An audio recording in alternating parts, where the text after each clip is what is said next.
unfortunately, we run a little late, so we're going to have to keep the discussion a little shorter than planned. But nevertheless, I would like to invite everyone who's here tonight to ask his question and kick off a little interactive round of discussion. So, is there anyone in the room that has a pressing question in mind that he wants to ask? Otherwise, I would have several of them. But please, whoever wants to ask something. I have a question. This is a question I've been thinking about for a long time since I came here. So you mentioned empathy as one value that helps the social entrepreneurship. And I've grown up in Turkey, and I think there's a lot of people that have a lot of empathy in Turkey. However, when I look at the American culture and the philanthropy that exists in this country, and compare that with what we have, there is a significant difference. So, for example, when I went to school with in the U.S., all my friends used to serve in the soup kitchen over the weekend. It was normal. However, when I mentioned that to my friends in Turkey, they look at me as if I'm crazy. What else is there other than empathy that makes the DNA of philanthropy? This is a general question.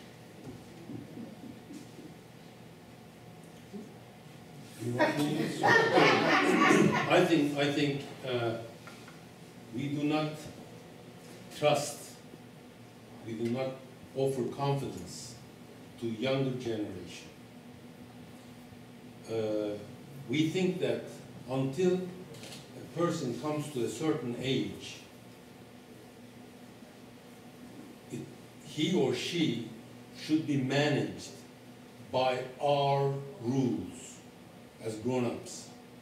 We do not see the creativity of young brains, and we think that by our standard rules, it is them who should obey us. Now, this is in our, I think, in our tradition. If we do not change this, if we do not allow young people to take responsibility and maybe do some mistakes, everybody does mistakes, we learn from our mistakes, generations cannot develop. So it is important what you say, that here in the United States, young people are empowered, given the opportunity to do something outside the school, outside the classroom, that enables them to learn more. In Turkey, everything is structured centrally by the national ministry in their rooms. In every school, at this date, it's the same curriculum, word by word, that should be implemented in every classroom. 3rd grade, 4th grade, no creativity given to teachers, no creativity given to school management. So it is the centralized idea, I think, that is suppressing the development. Please. I just wanted to add something to what you said. I think you're absolutely right about how the young people are treated and how everything is formulaic and there's not much room for young people to be creative.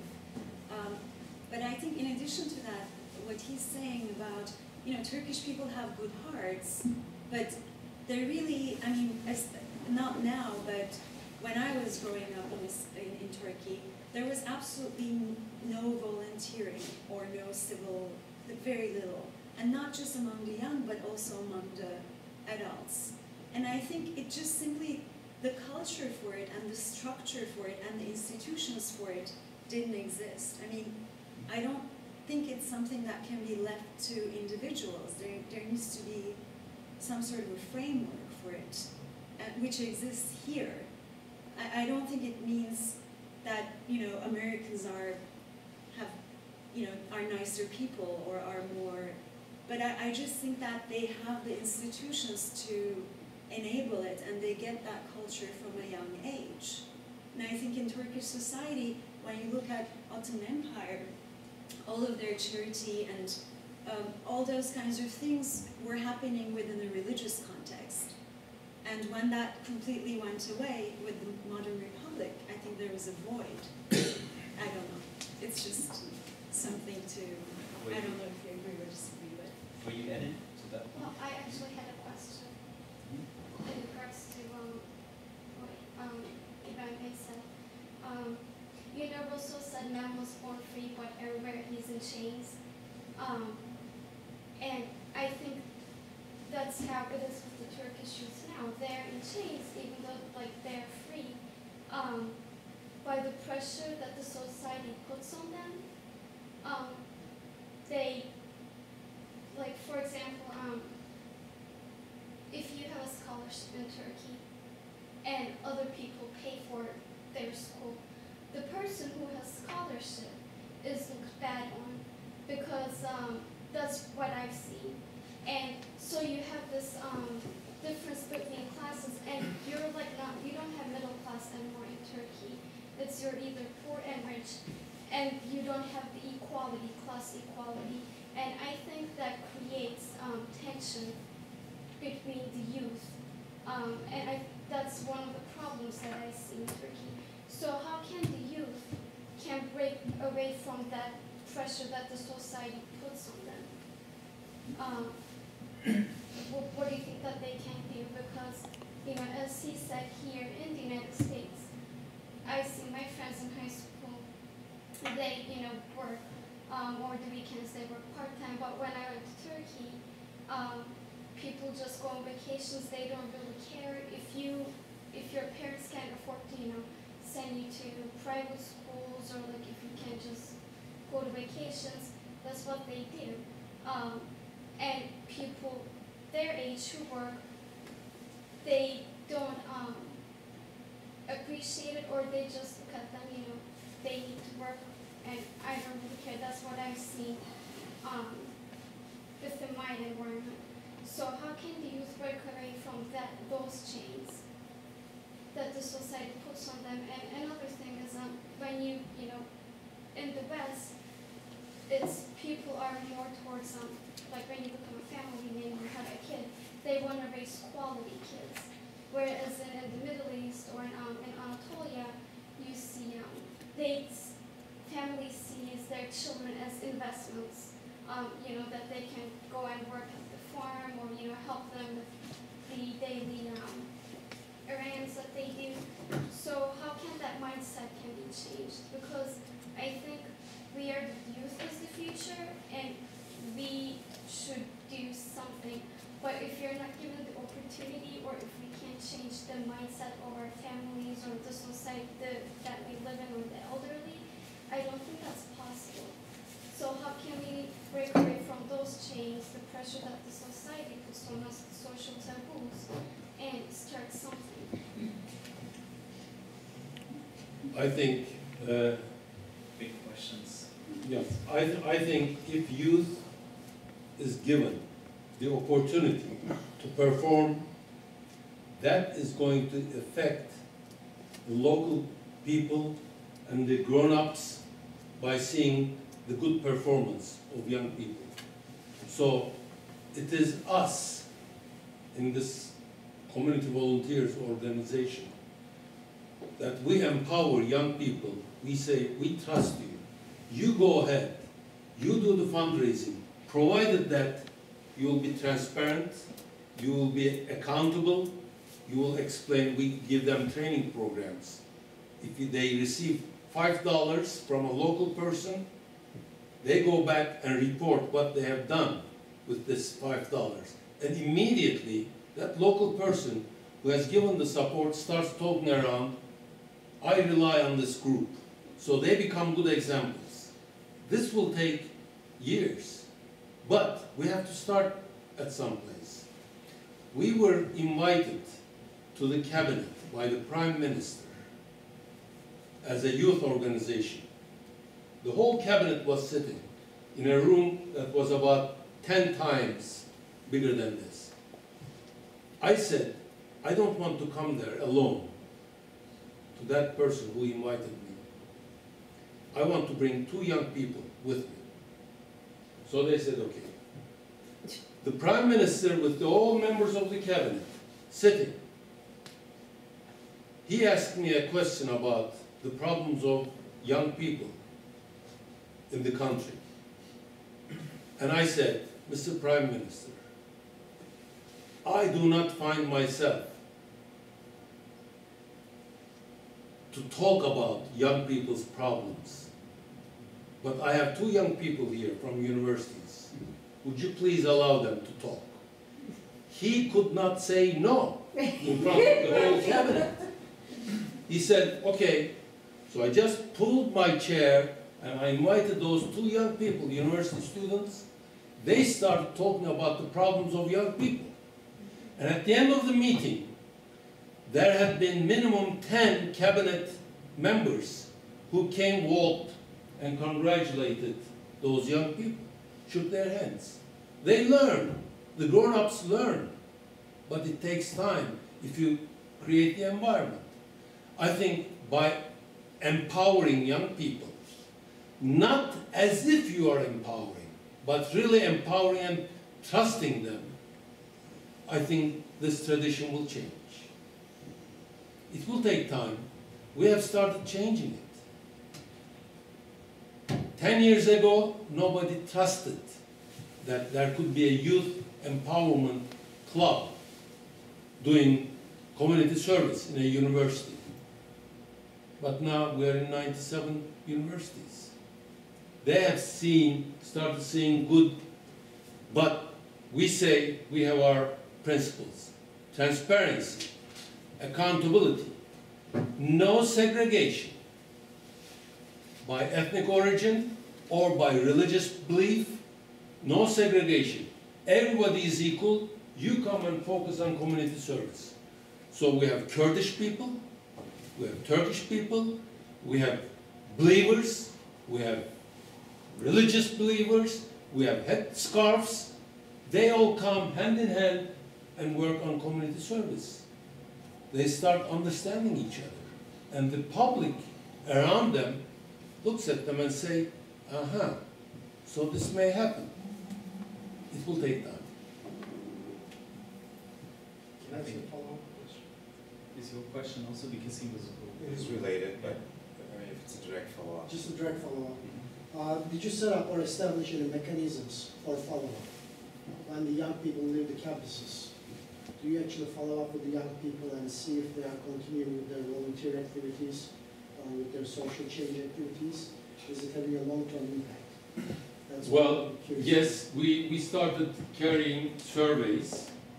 We have so far done 2 surveys, but simultaneously, they started forming groups saying that graduates of community volunteers, because they graduated, one of them who works at IBM, she has been elected within all international IBM organizations among one of the five successful servers, community servers, as an example. And she created this voluntary group within IBM. One of our graduates has started working in a bank, and he immediately organized 20,000 workers to become volunteers for certain projects. So it's like a small virus. Once that starts in early ages, it starts growing up.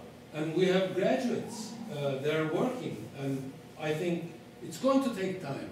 But if it continues 10 years from now, I think things will change drastically. In our team, we sometimes call that the change maker virus.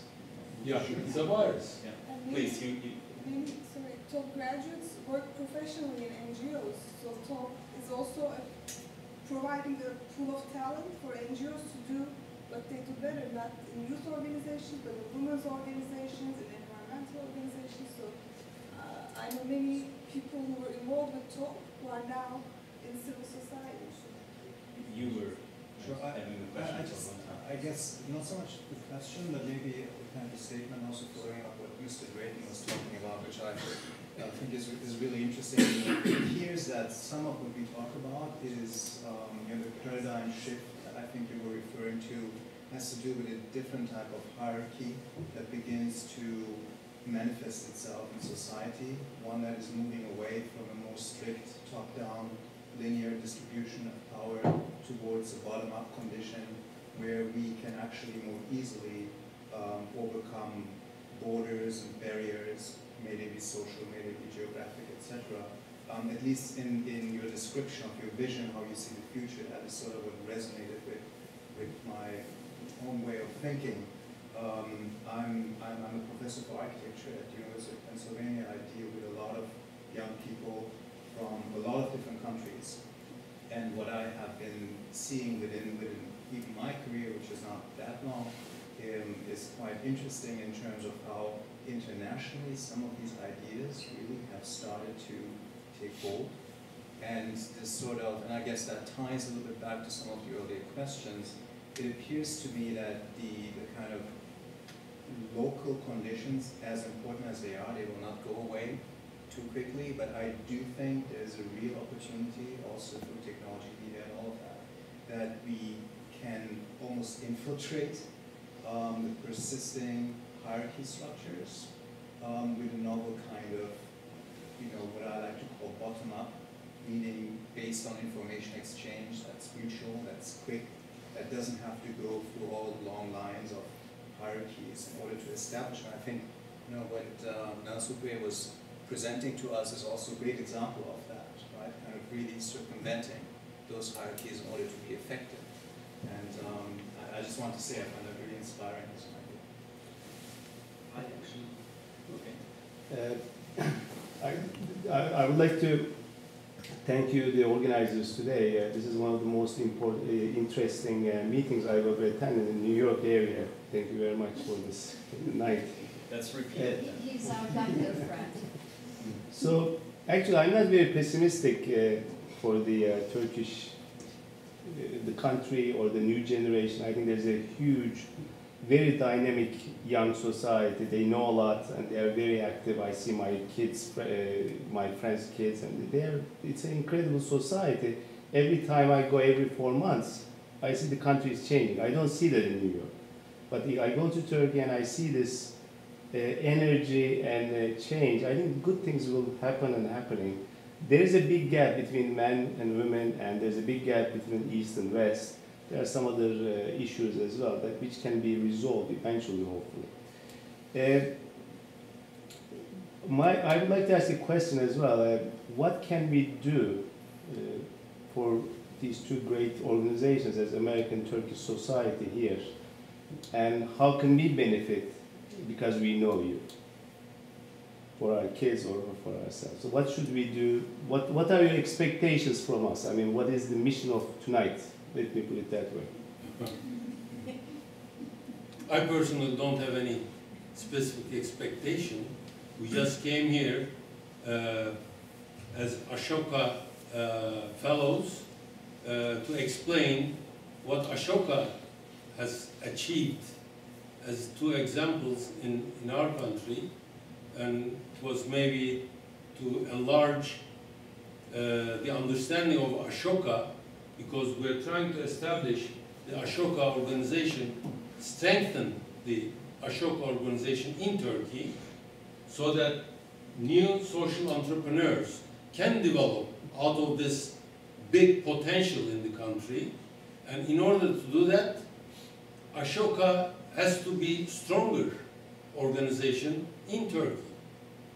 So my personal expectation doesn't exist for our foundation as TOG, as community volunteers. But I have an expectation from this group that with your support Ashoka in Turkey can get stronger and create other examples, successful examples, that's going to make a change in the country. That's an important information you just gave, actually. That wasn't what I was saying. What an endorsement.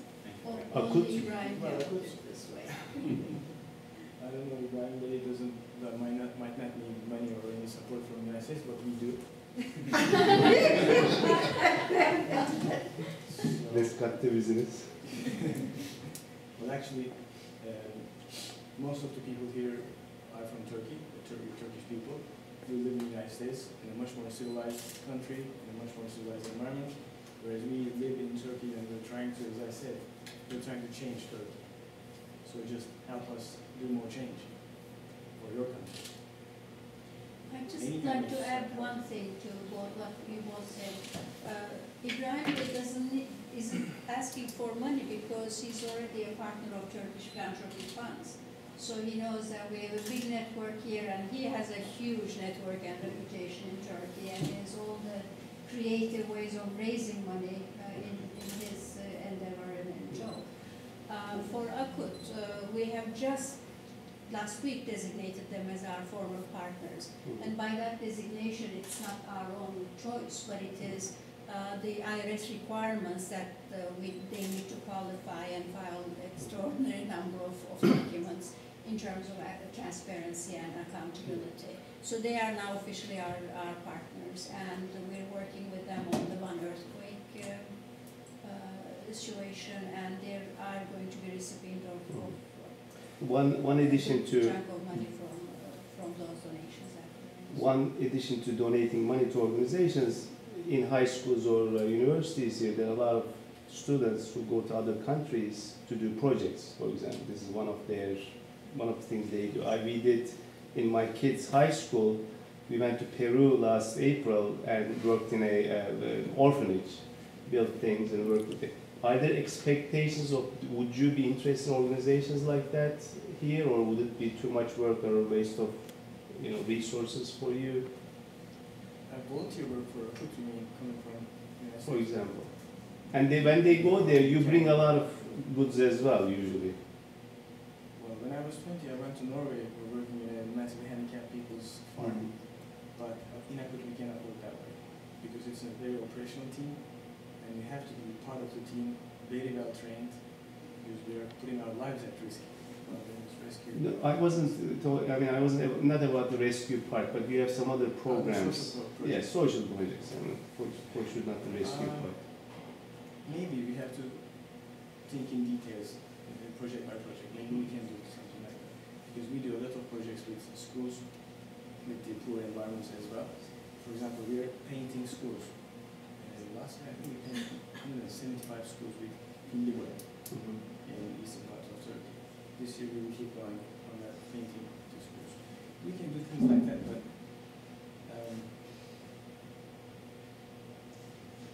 I think most importantly is using this network for not only money. We're not talking about just money, but for example, the United States has a very effective rescue system. Very, very effective. The equipment, we might get some equipment, and every couple of years they replace the equipment, or other stuff. We can still use that.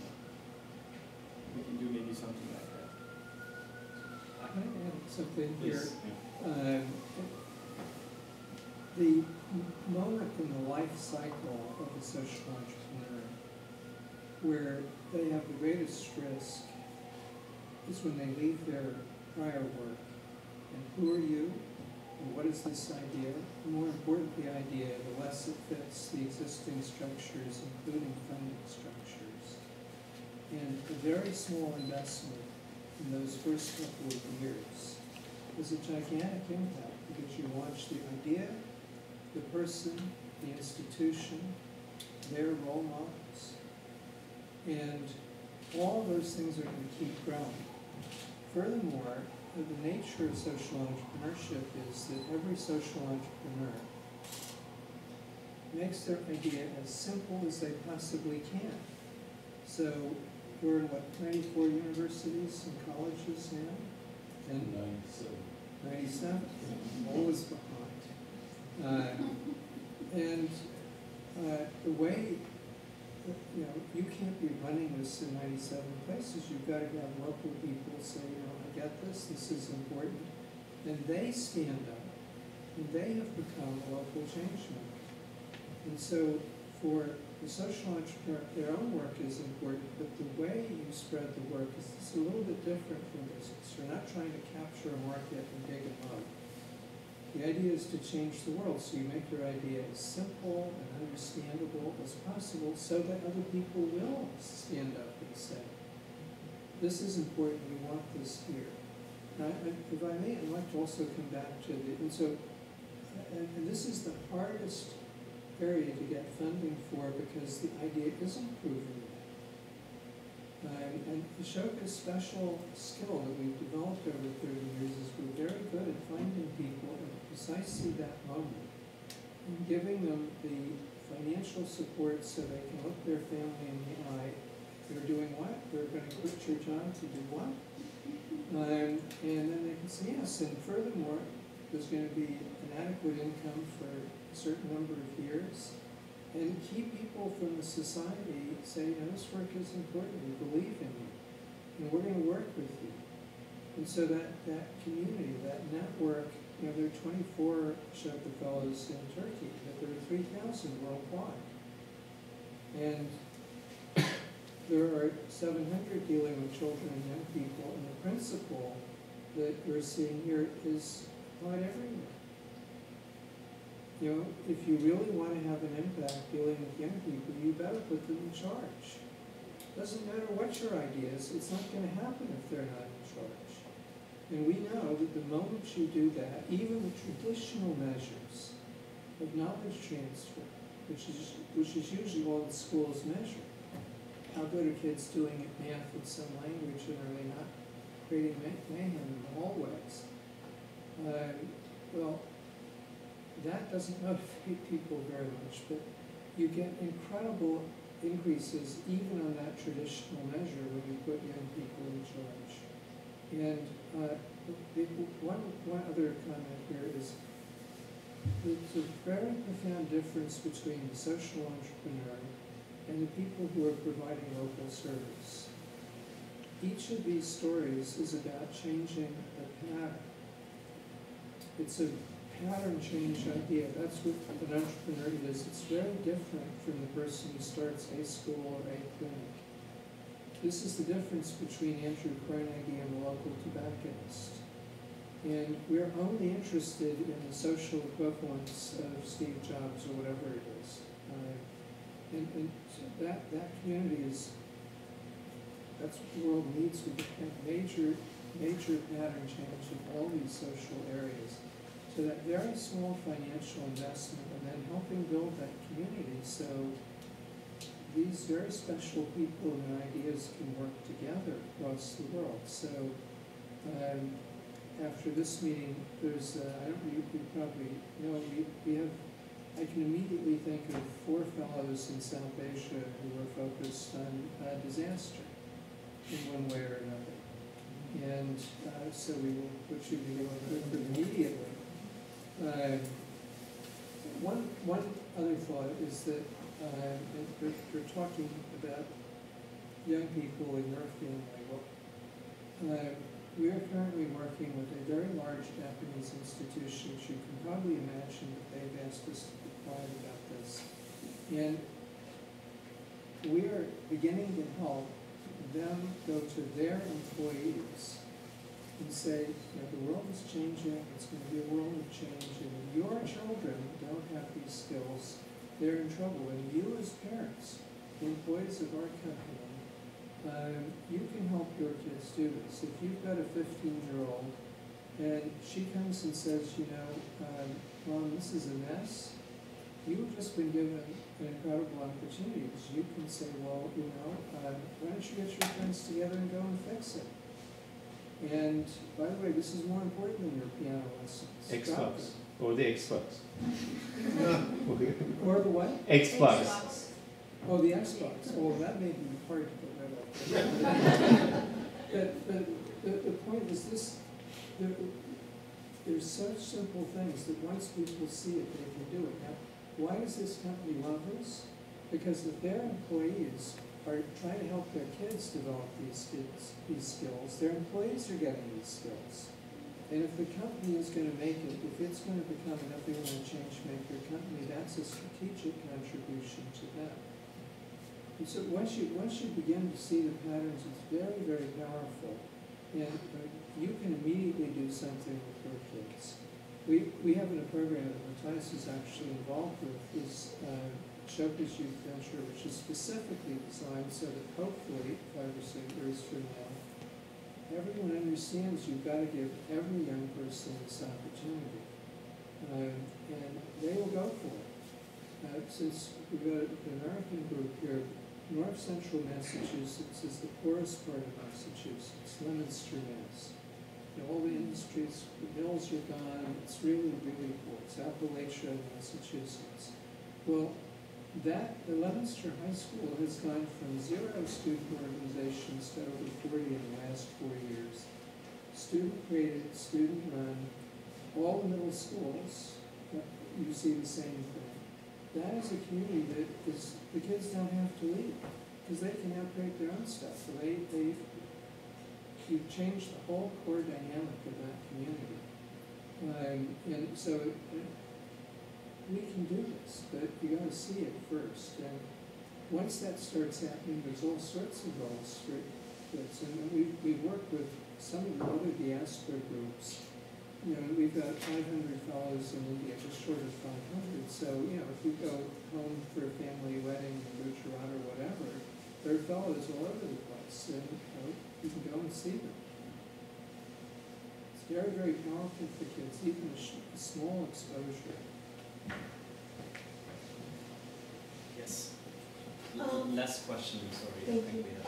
Ibrahim, I was interested about what you said, this program you have for teachers. Is this part of this particular organization, or it's a previous organization that's continuing that you're working with? Or This is a new organization that we started 3 years ago. It's called Teachers Academy Foundation. Okay. And what do you guys do there? We provide professional training development programs for public school teachers, elementary school teachers. 3 modules: classroom management, communication skills with students and families, and assessment, student assessment. The 3 modules go for 18 hours, and our trainers go to the school-based, whether it is in a village or in a city. It is our trainers go to the school on voluntary demand coming from the school teachers. It has to be the whole school prepared to take the training programs, and starts on Friday afternoon, full day Saturday, full day Sunday. So it's a weekend program, not to interfere with the school process, including the school administrators. So it's a holistic school training program. And then it goes, after those 18 hours, we have on the web, continuous on the internet, we continue to offer these training programs to those who had taken the initial face-to-face trainings, and they get a certificate. Once they get the certificate, it is honored by the Ministry of Education. It goes onto their professional credentials. So we're kind of working with the Ministry of Education. If they don't approve what we are going to do in the training program, we cannot attend the schools. Right. So they have gotten into the smallest details, finally approved that we can do this. And do you also recommend provision of books, for example, for the teachers? Is that something that you thought about? No, we're just continuing focusing on these 3 modules, and until Now we have come to the capacity that we can train easily, minimum 30,000 teachers per annum. But after we finish this, we're going to develop additional programs. I'm very interested about this because I am the founder of a nonprofit, a small nonprofit here. And we build libraries in the boarding schools throughout Turkey. And we work with a nonprofit called İhtiyaç. We selected that organization because it is no overhead, basically totally running with money that they raise and that they get. And because we are small ourselves, we prefer to work with an organization that is comparable in size with ours so that our monies will not get lost in a big pool of money and that there will be more of a result. As part of the trips that I made when I went to the schools, the teachers are equally in need of supporting of books as the students themselves, and it had occurred to me that that this is something that definitely that we can. I would like to talk to further. Okay. If I could. We're actually almost about to close that group, and we're invited by the American-Turkish Society to stay a little longer here. We have some wine and some food, so please feel free to continue that discussion. I think it's a very important issue. Maybe a closing word. As Ibrahim said, Ashoka is about to reactivate and reinforce its activities in Turkey and the region. We have not had a local team in the country for the last 4 years. We have been working with the Ashoka Fellows remotely from other countries, but since 6 months, Zeynep and I, we're re-establishing or reactivating Ashoka in Turkey. Just moved to an office recently, building a big network, and starting to elect new Ashoka Fellows in 2012 and hopefully for the future. And I was actually gonna suggest you something tonight, and I want to leave you with that thought when you leave this room and go back home, something to think about. Ashoka has something called the Ashoka Support Network, and that is a group of dedicated people that have a deep interest in supporting, leading very innovative social entrepreneurs and engage with the global Ashoka community. Bill gave us many examples of companies working with us, governments working with us, schools working with us, entrepreneurs working with us. And that really is the community where it all comes together. You were saying one of the most interesting events you've attended. That group comes together in different countries. They discuss with us and the Ashoka Fellows what needs to be done to move whole countries forward. And it's usually a local network, yet global at the same time. And there is the Ashoka Support Network of the United States with around 30 members at the moment, mostly CEOs, high-profile entrepreneurs, and other people. Edmund Sand, Alexander Summer, Lawrence F. Lunt, many different people. And we're establishing the same thing in Turkey called the Turkish Ashoka Support Network.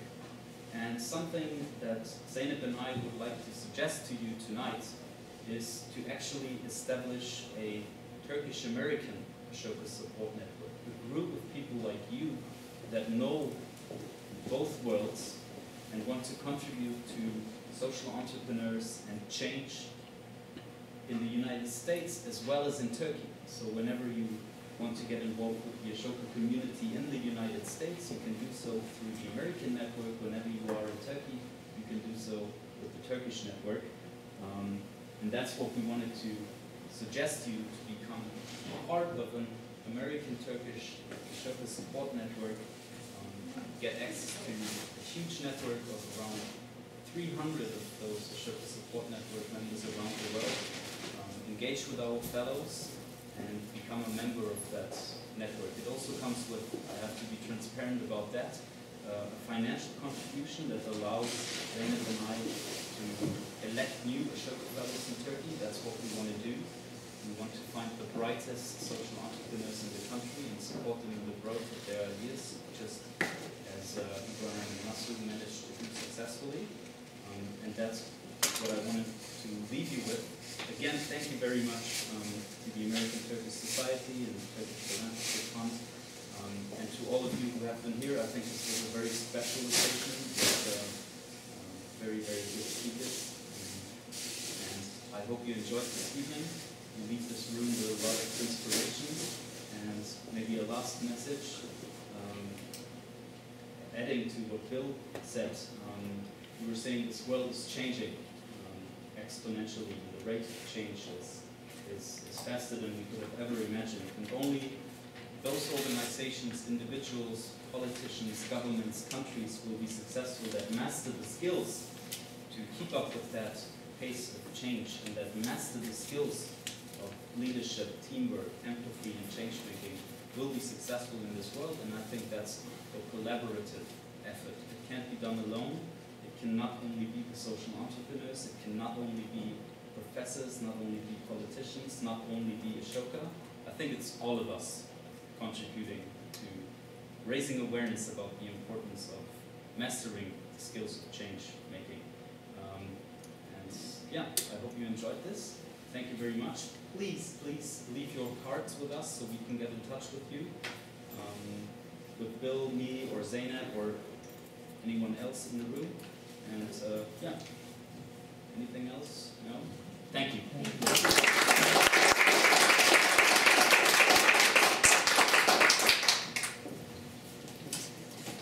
Please eat, drink, and mingle.